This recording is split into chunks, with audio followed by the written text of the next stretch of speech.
Parfait. Donc hier, pour celles et ceux qui étaient là, hier on a fait la roue de la vie sur la partie théorique. On s'est noté au jour d'aujourd'hui, le présent, comment on se sentait sur plusieurs points. Et ça devrait ressembler à quelque chose comme ça. Hop. Une roue qui est pas très équilibrée.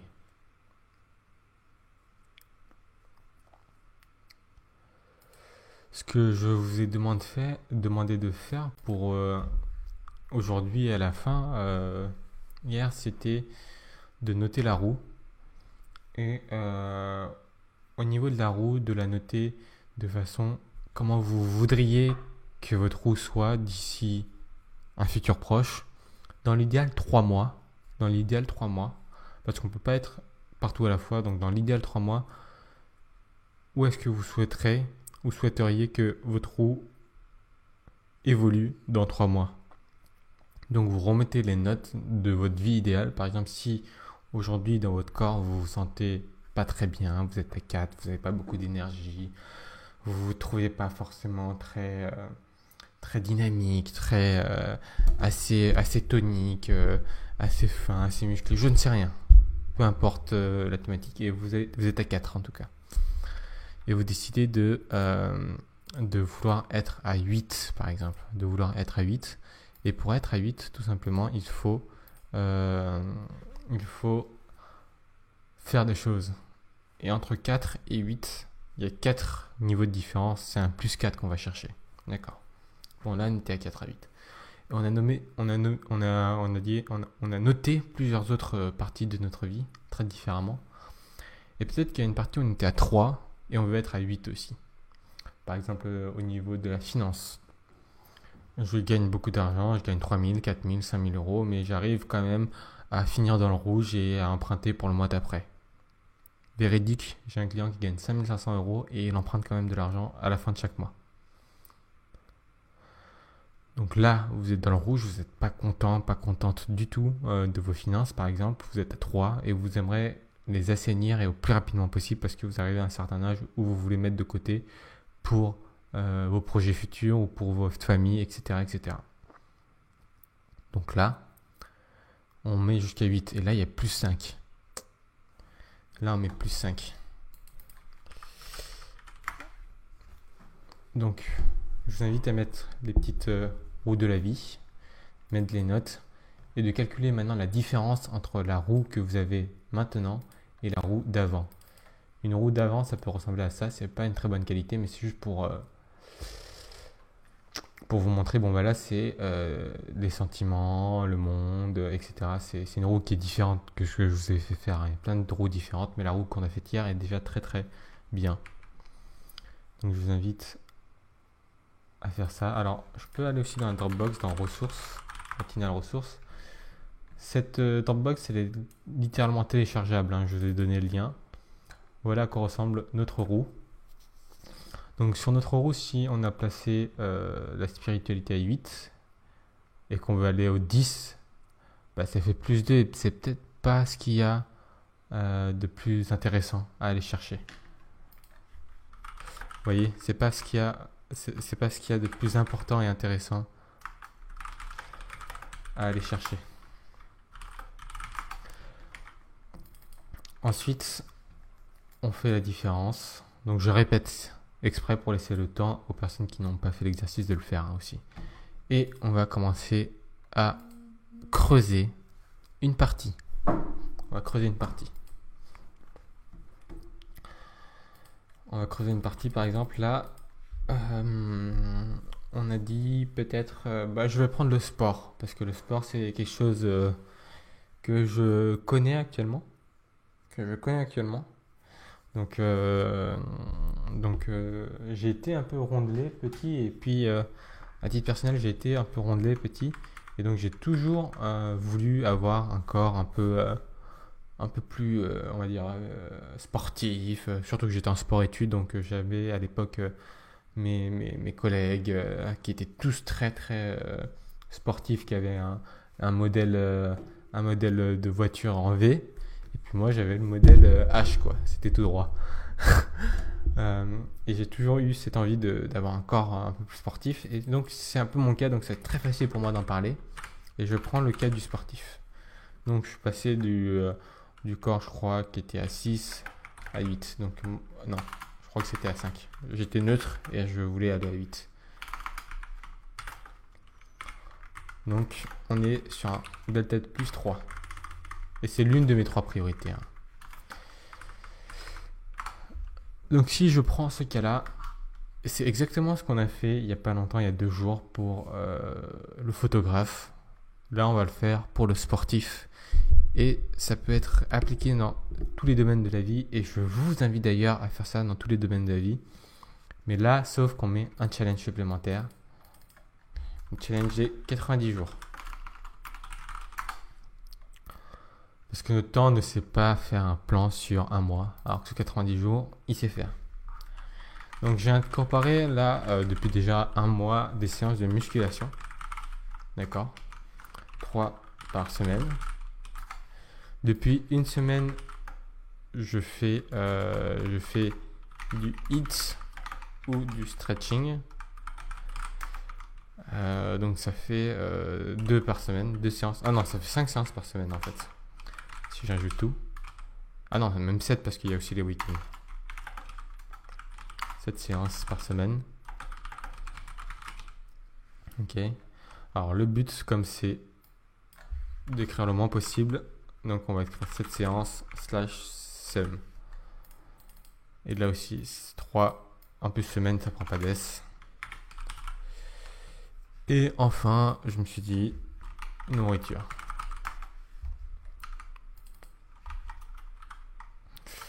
Plus équilibré. Donc voilà, donc là on a fait déjà les grandes lignes ce qu'un sportif peut faire durant 30 jours. Je vais essayer d'équilibrer un peu. Voilà. Et je vais commencer par la séance de musculation. La séance de musculation, je me suis dit, ce serait bien d'en faire 3 par semaine. Aujourd'hui, moi, je suis pas apte à faire mes propres séances. C'est très facile de vouloir faire ses propres séances, mais je suis pas apte à faire mes propres séances. Donc, comment dire ? Il faut absolument déléguer cette partie-là si vous n'êtes pas prof de sport. Bien sûr, vous pouvez lire en ligne, mais lire en ligne, ça ne suffit pas. Il faut peut-être faire un plan. Vous avez forcément un ami qui est sportif, forcément un ami qui est prof de PS, forcément un ami qui est coach. Contactez-les, demandez-leur de faire un petit truc en 10-15 minutes qui ne leur prend pas de temps, mais qui est efficace. Vous passez une demi-heure, 3 quarts d'heure dessus. Je crois que le temps idéal, c'est 45 minutes. Moi, je fais 3 séances de 45 minutes en tout cas. Et c'est réparti en 3 séances de 45 minutes. Et les 3 séances, c'est réparti en poussage, pousser, tirer et jambes. Parce qu'il y a des exercices où on pousse, il y a des exercices où on tire. Pour ça ne travaille pas du tout les mêmes groupes musculaires. Et il y a les jambes qui sont carrément à part. Et donc, comme je l'ai dit, il faut regrouper ça du coup. Tac. Donc la première chose, moi je ferais, c'est de me renseigner vers quelqu'un qui s'y connaît. Plan. Demander à un ami. 2, après c'est planifier dans votre agenda. Donc c'est très simple. Une fois tous les 2 jours. Ça c'est, vu qu'il y a 7 jours, on se repose le dimanche. On fait le lundi, on fait le mercredi, on fait le vendredi. On laisse une pause entre chaque jour. Donc planifier la séance. En fait, il faut vraiment que ce soit le plus concret pour votre cerveau. Je vous avais déjà dit l'objectif SMART qu'on ira voir à la fin. Et c'est très très important. Donc planifier la séance. Jour précis. Heure précise. Et quand vous faites ça, déjà vous êtes plus ou moins sûr de le faire. Donc demandez à un ami de faire le plan. Trouvez un autre ami avec qui faire le challenge. Quand on est engagé avec quelqu'un d'autre, c'est toujours plus facile de mettre une action en place dans n'importe quel domaine. Si vous êtes photographe, comme on l'a pris l'exemple il y a 2 jours, c'est de contacter un ami photographe c'est de contacter cet ami photographe et lui demander comment, pourquoi faire pour pouvoir... Ah, je reviens à l'écran, pardon.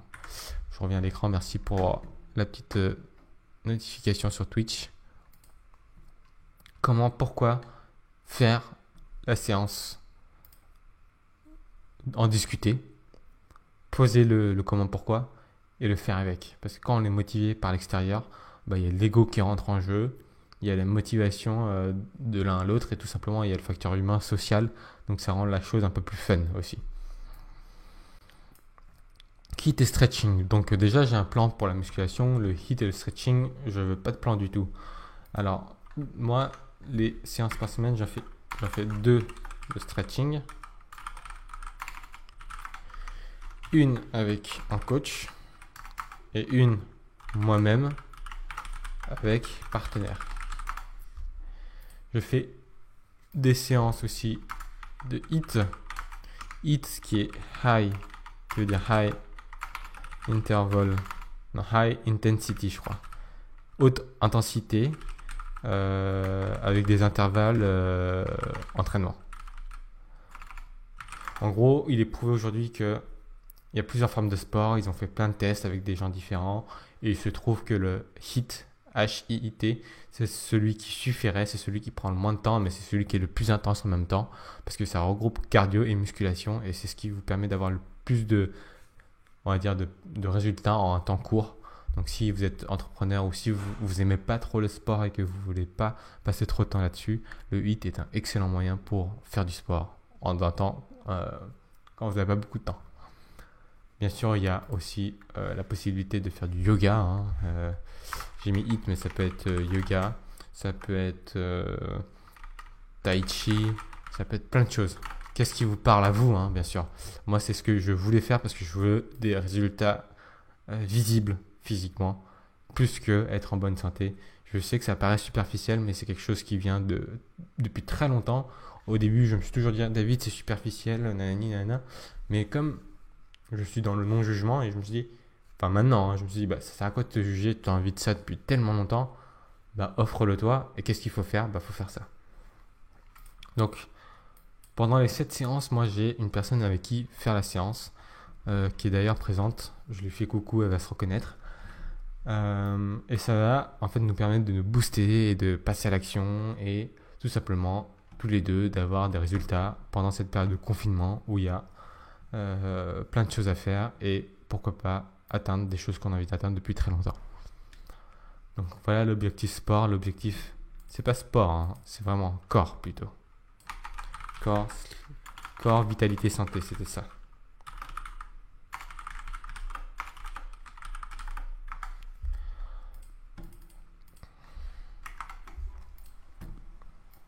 Et par exemple, maintenant, je vais prendre la nourriture. Manger plus équilibré. Qu'est-ce que ça veut dire manger plus équilibré? C'est trop vaste. Manger plus de légumes déjà.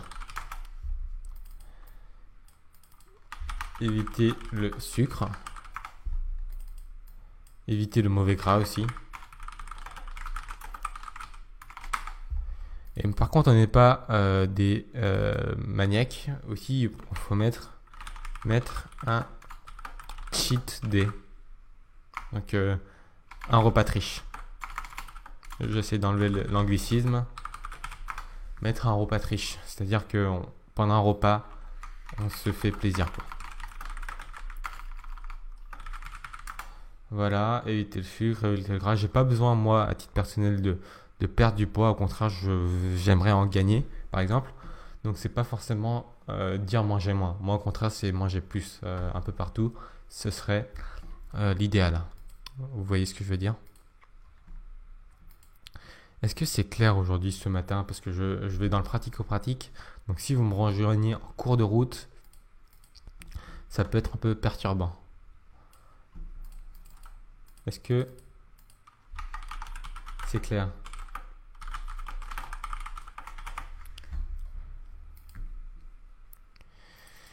Donc, passage du niveau 5 à niveau 3.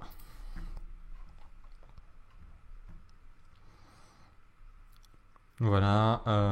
Au niveau de la vitalité, comme tout le monde sait, je me lève à 5h30, 6h du matin.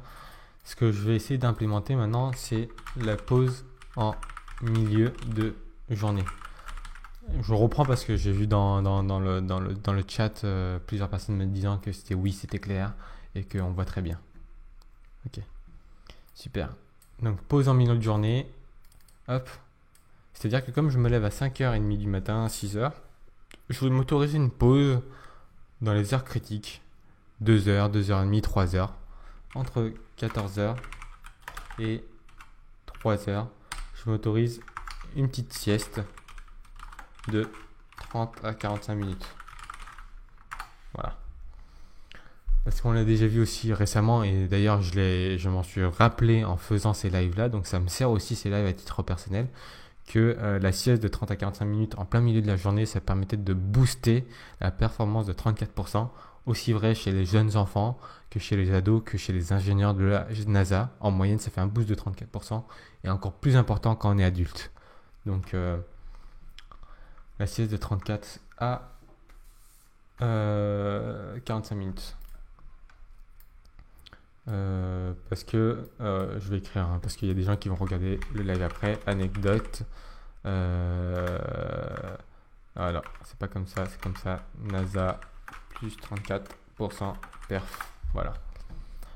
Ok, donc ça on retient. Maintenant, qu'est-ce qu'il y a d'autre à retenir, Bah, en parlant de retenir, parce que je sais pas où je voulais aller maintenant, donc je vais me permettre de compléter un peu avec retenir. J'ai une petite anecdote pour vous. Anecdote mémoire.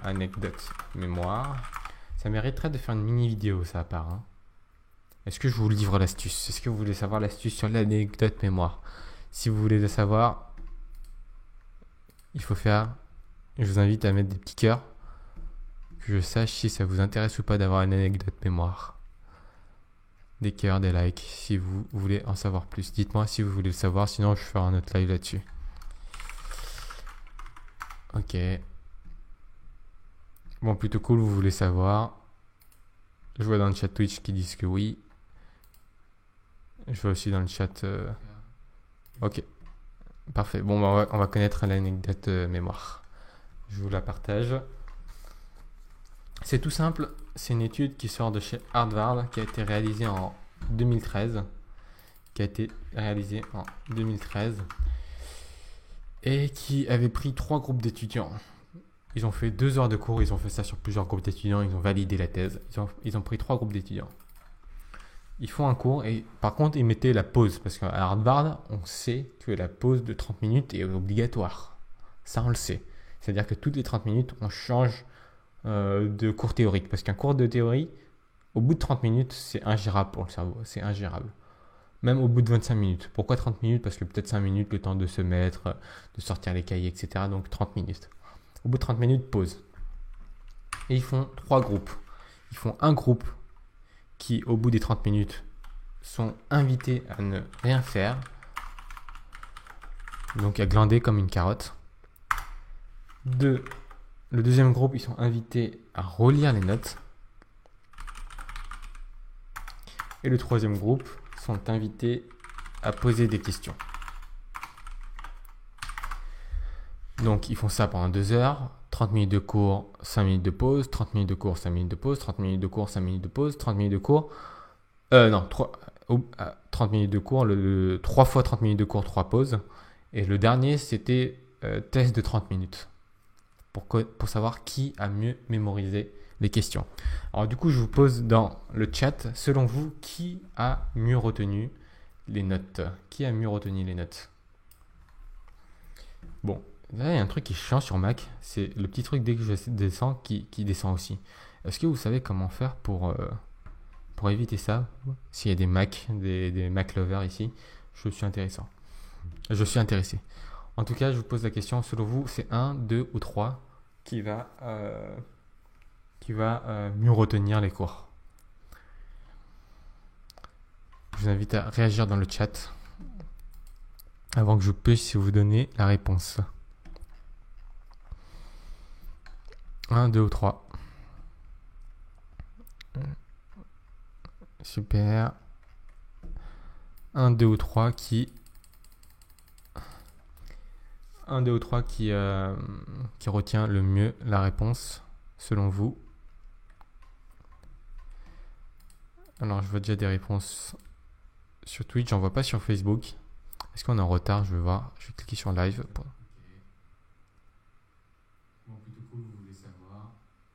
Ah oui, c'est parce qu'il y a un très très gros décalage au niveau du live et de ce qui se passe. Ok, donc Marie a dit 1.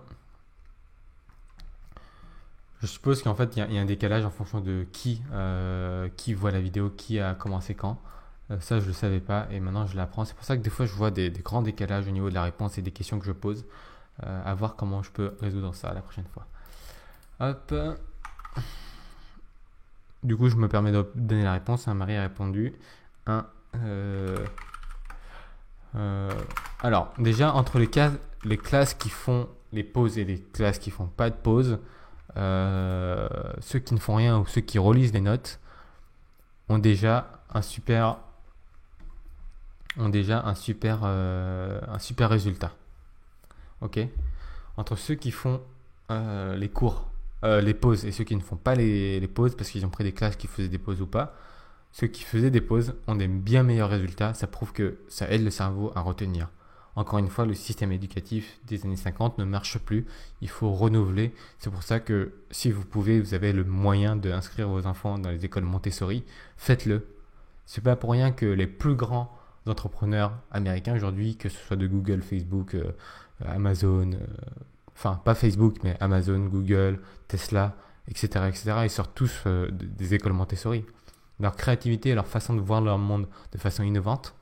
Je dis pas que c'est les meilleures personnes d'un point de vue humain, hein, mais je dis juste qu'ils ont quand même réussi à impacter le monde de façon très puissante. Et je vais continuer les anecdotes parce que j'arrive plus à trop développer, donc je vais continuer une autre anecdote après sur quelqu'un d'aussi intéressant, voire plus intéressant. Et donc, je finis déjà, et du coup, celui qui a le meilleur résultat, c'est ceux qui ont posé les questions. C'est ceux qui ont posé les questions. Moi aussi, au questionnaire, quand on m'a présenté ça, je pensais que ne rien faire, c'était ce qu'il y avait de mieux. Et finalement, poser les questions, ça fonctionne très très bien aussi. Ça fonctionne très très bien parce qu'on reste en mode pause. On n'est plus en train d'ingurgiter de l'information. On n'est pas en train de les relire, donc ingurgiter. Donc c'est déjà pas de l'extérieur vers l'intérieur. Mais là, on est en mode pause. Donc on sait qu'il n'y a plus de pression de ingurgiter. On est en mode recracher, entre guillemets. Intérieur vers l'extérieur. De redonner les informations. De les fixer en utilisant des parties de notre cerveau de réflexion. Comment on les connecte avec notre imaginaire là. Et c'est ça qui fait toute la différence. Donc voilà l'anecdote mémoire. Et en parlant d'anecdote mémoire, parce que j'arrive plus à bredouiller, je vais mettre ça à part, hein, anecdote tout court. Et je vais faire une autre anecdote qu'on va mettre de ce côté-là. Hop. Ah, je peux pas, parce que c'est un truc à part. Bon, ça va être une autre anecdote. Elon Musk. On va faire une anecdote de Elon Musk, et même plutôt du frère d'Elon. On connaît tous Elon Musk, celui qui a inventé SpaceX, celui qui a inventé Tesla, celui qui vend du rêve, celui qui va aller dans les espaces, celui qui va mettre des tuiles des tuiles de toiture pour sauver le monde parce que ça pourrait produire 30 fois plus d'énergie que les panneaux solaires normaux. Et en plus, c'est possible de le mettre sur tous les toits du monde et ça produirait quasiment 2 fois l'énergie qu'on aurait besoin du ménage, etc., etc., etc. Donc les tuiles sur les toits des maisons, bref, Elon Musk, on connaît, c'est un grand rêveur. Pourtant, il y a son frère qui a exactement aussi fait des études Montessori, qui était avec lui au début de PayPal et qui est très très intelligent, qui fait un business totalement différent après avoir vendu PayPal. Et ça, on en parle beaucoup moins. Et moi, ça m'inspire beaucoup plus que Elon Musk. Et pourtant, Elon Musk, je suis un grand fan. J'ai son livre qui est juste là, je vais vous le ramener. Oui, je suis un grand fan d'Elon Musk. Je suis un grand fan des entrepreneurs de toute façon. Mais l'histoire de son frère n'est pas anodine et elle est un peu moins connue. Le frère d'Elon, déjà, c'est quelqu'un qui est très terre à terre. Et avant PayPal, il avait déjà eu plein de business. Et aujourd'hui, par exemple, il a plein de restaurants. Je crois que c'est dans le Texas. Je me dis, bon, il a plein de restaurants. Il a décidé, après avoir gagné beaucoup d'argent avec PayPal, d'ouvrir une chaîne de restaurants bio. D'accord ? Aux États-Unis, c'est rare, très très rare. Il a essayé de de sensibiliser les gens sur la nourriture. Parce qu'on sait que aux États-Unis, plus on va vers les côtes, plus on va vers les endroits riches, plus les gens sont minces comme ça, sont bien sportifs, font du yoga, font du tai chi, sont belles, sont beaux, etc. Mais par contre, dès qu'on va dans le centre des États-Unis ou dès qu'on va dans le downtown c'est le centre-ville où il y a beaucoup de pauvres, ou dans les endroits où il y a beaucoup d'immigrés, comme moi j'étais à San Diego, j'étais à la frontière mexicaine, tout de suite là, la population, mais elle est obèse.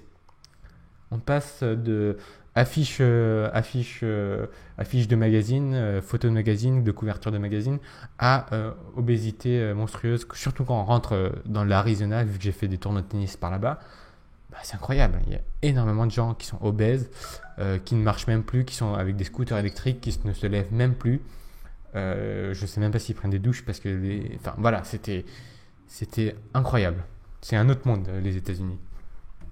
Et donc le frère d'Elon a dit, bon, bah, moi je vais dans le centre des États-Unis, je vais créer une chaîne de restaurants, on va manger bio, je vais dire aux gens comment manger plus sainement, je vais prévenir des maladies, voilà, des trucs concrets, concrets, concrets.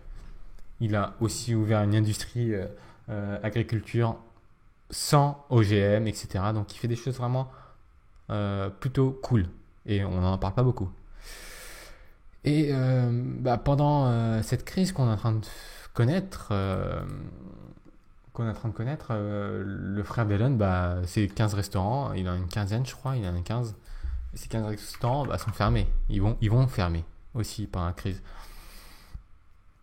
Donc il va sûrement connaître encore une autre crise, mais lui il connaît les crises parce qu'il a déjà eu des entreprises avant, il est un peu plus vieux que Elon Musk, il est un peu plus terre à terre, il fait des choses plus concrètes. Et en fait, c'est quoi les valeurs qui font que lui il est rêveur et lui il est pratico-pratique? Alors qu'il aurait pu suivre son frère ou faire des rêves, hein, parce qu'il avait les moyens, hein, avec la vente de PayPal. C'est tout simplement la vision humaine. Ce qui lui parlait, c'était de ralentir, c'était de revenir dans un mode de vie plus rural. Nous en France, notre vie rurale, l'idéal c'est tout simplement la ferme, les animaux, l'agriculture. Pour le frère d'Elon, c'est la vision un peu américaine, hein, c'est cowboy, western, s'occuper de ses chevaux, des taureaux, des vaches éventuellement. Voilà quoi, une vie à la cowboy, ralentir. Ralentir et avoir une valeur pour les autres. Il était assez riche, il a dit qu'il s'en foutait à partir de ce moment-là, il avait atteint un seuil d'argent qui ne lui servait plus à grand chose et il voulait ajouter une valeur pour les autres et il le trouve à travers la nourriture saine. Donc voilà. Bon bref, j'ai vraiment digressé aujourd'hui, ça arrive de temps en temps, mais je pense que il faudrait, je vous invite à voir un peu plus la vie du frère d'Elon Musk parce que là je le dis en façon décousue mais c'est quelqu'un qui m'a beaucoup inspiré. Il faudrait que je fasse peut-être une vidéo à part. Harvard des années de mémoire. On revient sur ça pour voir si j'ai réussi à débloquer mon cerveau qui voulait ajouter quelque chose. Donc pause en milieu de journée. Donc ça c'est au niveau de la vitalité, au niveau de la santé, nourriture et corps. Bref. Mais en fait peut-être parce que j'avais plus rien à ajouter que mon cerveau ne me dit plus rien là-dessus. Donc voilà comment je réfléchis aussi. Des fois je me permets de divaguer pour pouvoir revenir sur le sujet et voir si j'ai d'autres choses à ajouter.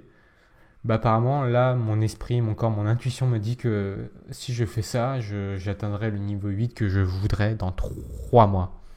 Et encore une fois 3 mois c'est très important comme échelle à prendre parce que si on prend un mois, un an, c'est un peu compliqué.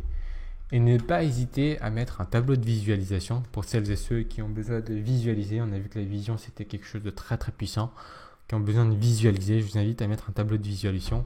Peut-être tout simplement si on reste sur le display que je vais sur Google. Alors est-ce que je peux aller sur Google? Voilà, je peux aller sur Google. Super, merci pour les cœurs et les likes. Hop, les cœurs et les likes, je vous en envoie aussi. Hop, on est sur Google, je vais mettre corps sportif. Exemple visualisation. Donc pour moi ça va être ça. Je vais ouvrir ça, je vais regarder quelque chose qui me plaît. Je me dis, bon, bah, lui, c'est pas mal, lui, c'est pas mal. Ou score sportif femme, hein. On peut aussi regarder femme. Voilà, qu'est-ce qui me plaît? Est-ce que c'est plutôt ça? Est-ce que c'est plutôt ça? Est-ce que c'est une souplesse comme ça? Voilà. Regarder quelque chose qui me plaît et tout simplement le mettre dans sa visualisation.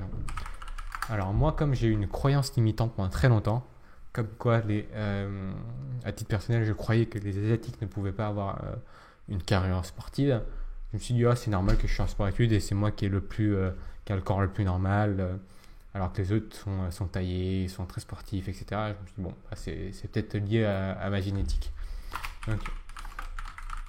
Donc, ce que je vais mettre pour enlever cette croyance limitante, c'est tout simplement taper sport et de mettre asiatique, quoi. Donc voilà, des choses comme ça, et je me dis, ah voilà, là il y a un très beau corps qui me plaît, et je fais un screenshot sans la tête, voilà, enfin bref. Bon, il y a des trucs un peu plus hot après, hein. On peut aller chercher des choses un peu plus chaudes. Bon bref. Voilà, donc vous voyez, ça existe, et il n'y a pas trop de limites à ça, et il n'y a pas de limitation au niveau de la tête. Parce que moi, c'était beaucoup dans ma tête, de dire, oh, c'est pas possible. Donc voilà, un peu aussi comment fonctionner avec des visualisations pour pouvoir atteindre ces objectifs-là. Donc pour aujourd'hui, c'est pas mal déjà ce qu'on a vu et vécu. Ce que je propose maintenant, c'est d'allumer ces petites caméras-là, de voir si ça prend en compte la caméra ou pas. Tac. Alors, ça ne prend pas la caméra, donc ce que je vais faire, c'est je vais l'ajouter. Restez dans le noir un instant, s'il vous plaît. On va rester dans le noir un instant. Et puis, c'est parti. C'est parti. Bim. Alors, on va mettre ça comme ça. Hop là. Hop. Je me mets comme ça. J'espère que vous me voyez. Je crois que c'est pas focus. On va me focus sur ma main. On enlève. Voilà, là c'est focus. Et on va faire la méditation ensemble. Je vous invite à prendre position, à respirer. Je vais essayer de dézoomer un peu. Hop. On va aller dans le 18. On va baisser un peu aussi. Vous me voyez un peu plus quand même. C'est sympa comme ça. Là, voilà, vous me voyez un peu plus. C'est un peu plus sympa, je trouve, de voir mes mains, de voir la petite cloche en train de sonner. Je vous invite à prendre une position à l'aise, à genoux comme moi, sur ma chaise, si vous avez une chaise genoux, sinon sur votre coussin, ou encore dans votre lit. Prenez une position agréable déjà. Respirons. C'est parti.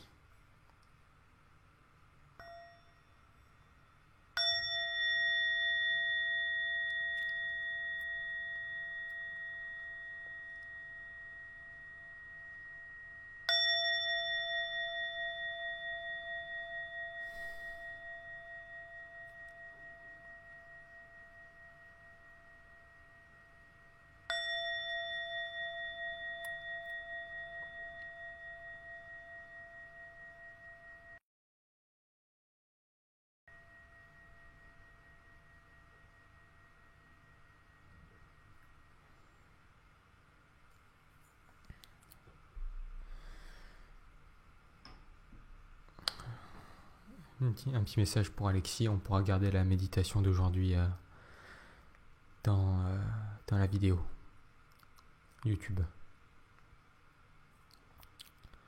Alors je vous invite à prendre une position consciente, alerte, mais confortable, à faire une grande inspiration en posant vos mains sur votre ventre pour gonfler le bas du ventre.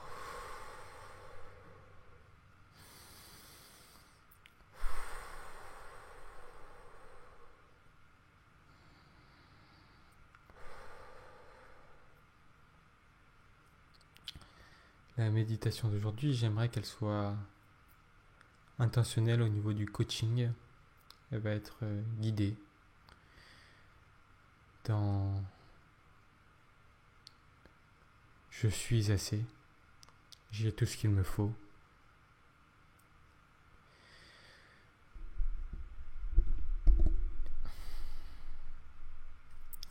Je suis conscient que le système de coaching, le coaching qui est partagé la plupart du temps, il y a un vice. Il y a un vice, c'est de vous faire prendre conscience que vous n'êtes pas assez, que vous n'avez pas assez, que vous ne savez pas assez.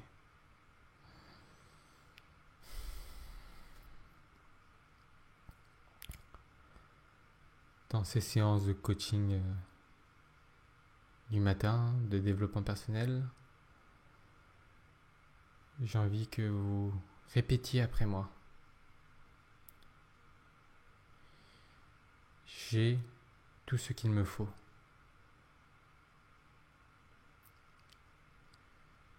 Je suis parfaitement comme je suis.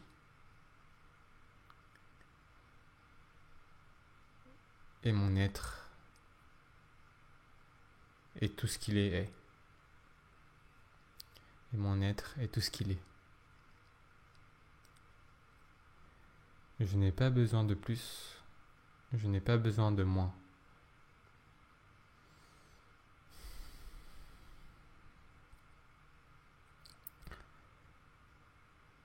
Je sais déjà tout ce que je dois savoir pour être heureux et ancré dans le moment présent.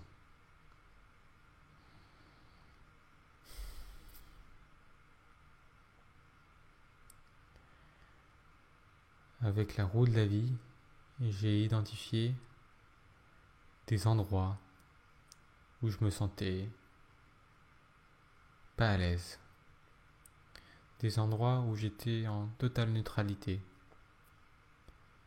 Et puis des endroits où je suis content, contente, ou bien fier, satisfait, très satisfait.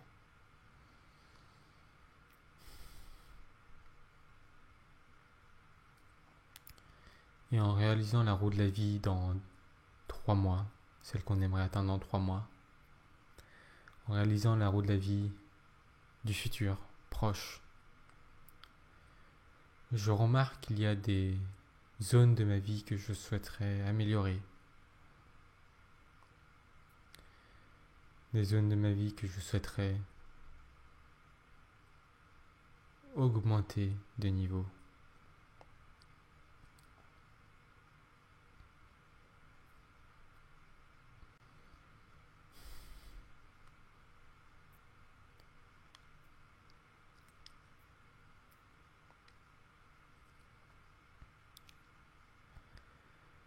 Je suis conscient que ce que je peux réaliser sur un court terme est souvent surestimé par rapport à ce que je peux réaliser sur le long terme.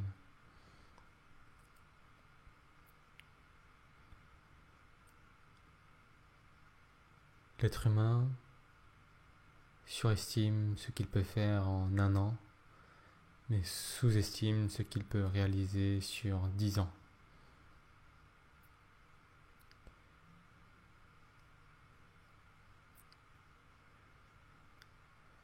Je vois que sur ma roue de la vie, il y a plusieurs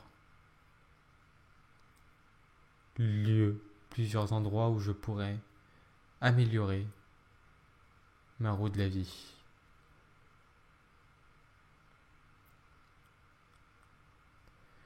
Je décide aujourd'hui de me concentrer sur 1, 2, voire 3 maximum zones de ma vie. En me concentrant sur cet objectif ou ces objectifs, je vais pouvoir donner la bonne énergie, l'énergie juste pour atteindre la roue de la vie idéale dans 3 mois.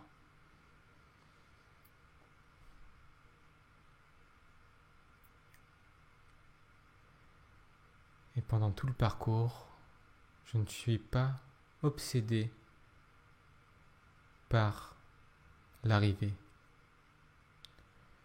Je ne suis pas frustré par ce que je ne suis pas ou par ce que je n'ai pas dans cet objectif d'arrivée. Ce qui compte, c'est le chemin. Ce qui compte, c'est d'y arriver. C'est le moment présent. Je suis comme je suis et je suis parfait comme je suis.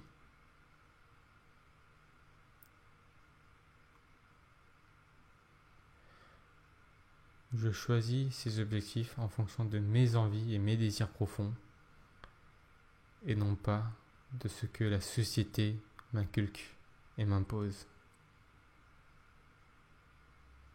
Je suis libre de mes choix. Je suis libre de mes actions. J'ai tout ce qu'il me faut aujourd'hui, dans le moment présent, et je me dirige avec tout ce que j'ai vers cet objectif dans 3 mois. Il peut être sportif, au niveau du corps, vitalité, santé, comme on vient de le voir aujourd'hui. Il peut être professionnel, changer de carrière, renforcer sa carrière, développer une activité. Il peut être amoureux, renouer des liens avec la personne qu'on aime, ou bien avec ses amis et ses familles. Il peut être celui de l'enfant intérieur. Comment je peux prendre soin de lui ou de elle? Comment je peux m'amuser? Comment je peux prendre plaisir à faire mes actions au quotidien?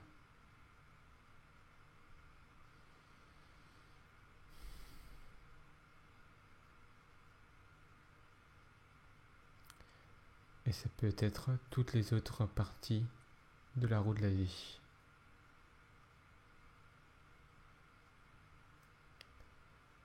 Ce n'est pas le but, mais le chemin qui importe.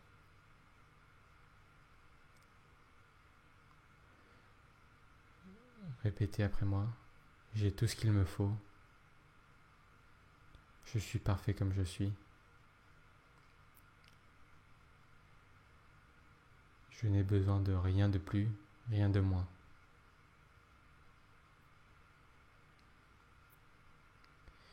Et je vous invite à ressentir ces phrases-là.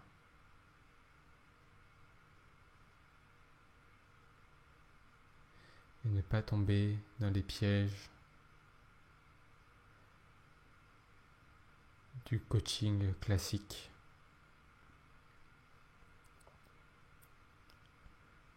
Ou les pièges du jugement personnel ou du regard des autres.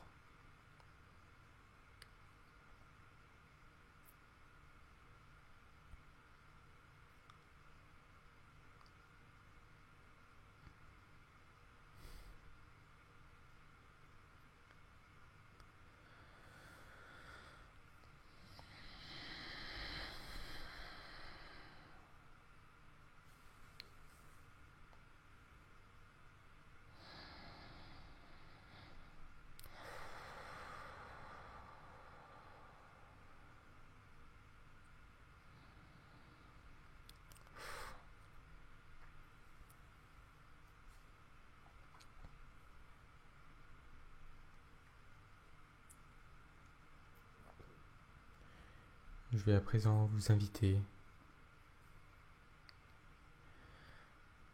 à respirer, à ouvrir les yeux. Je vais sonner la cloche 3 fois pour vous inviter à revenir au moment présent.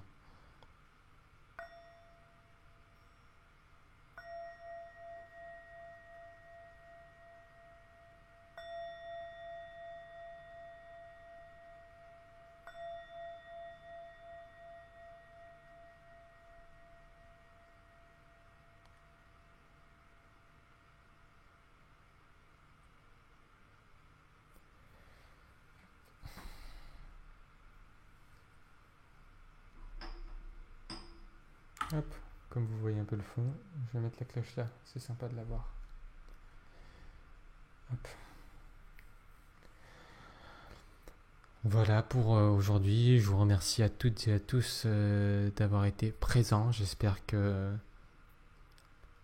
la roue de la vie est bien plus claire.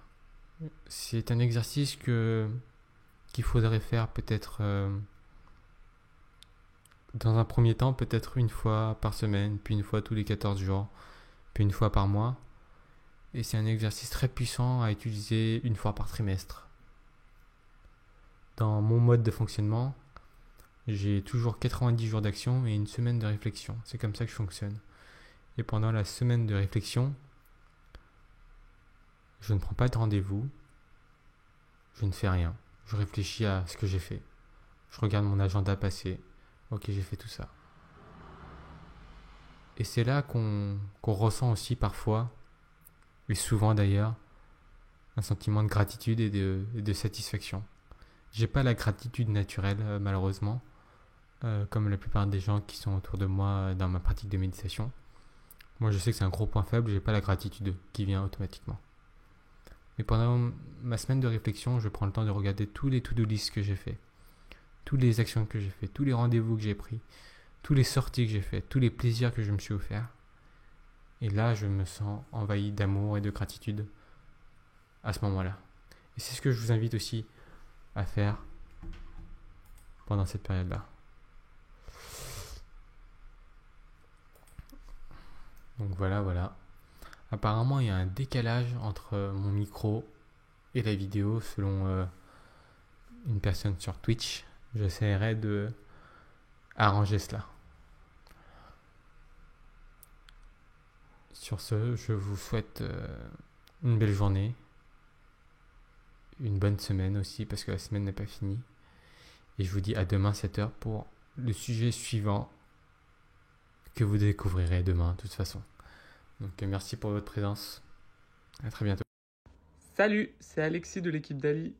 J'espère que tu as aimé la vidéo. Si ça t'a plu, est-ce que je peux te demander de t'abonner et de mettre un pouce bleu ? Et si jamais tu veux encore plus de contenu de bonne qualité, abonne-toi à la liste privée du Cercle d'Ali.